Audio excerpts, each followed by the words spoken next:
High বন্ধুগণ, আমি চন্দনা।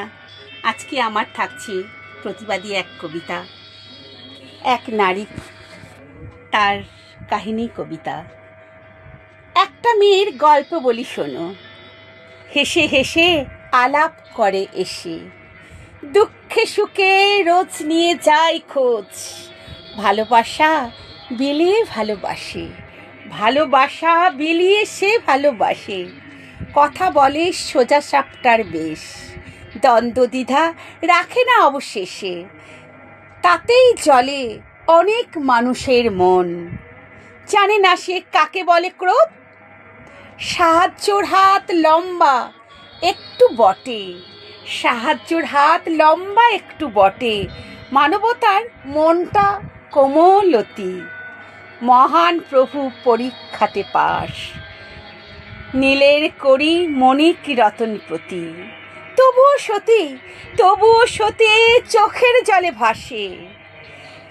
এমন একক ভালোবেসে প্রেম দরিয়ায় ভাসে নিজের মন।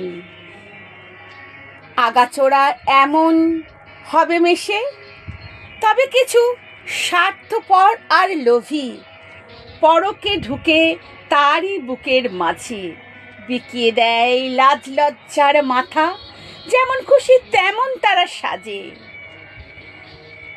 তুমিও তো তাদেরই একটি মেয়ে, ভুলে যায় সে তাদের ঘরে আছে। স্বপ্ন নিয়ে অনেক লুকোচুরি, প্রতিবাদীর মেয়েটি লোভ নেই কো জানা। তবু শুধু আঘাত কেন আসে? মেয়েদের কি হাসতে তবু মানা? হাসতে দেখলেই ক্ষতি হয় কেন? তবু করবে না সে মাথা নিচু। হাজার মেয়ের হাত পাবে একসাথে একদিন নুচু। কেটে যাবে প্রতিবাদী হবে সয়, বাজবে মাথা উঁচু। একটি মেয়ের গল্প বলি শোনো, হাসতে হাসতে সবাইকে ভালোবাসি। নমস্কার বন্ধুরা, অনেক ভালোবাসি।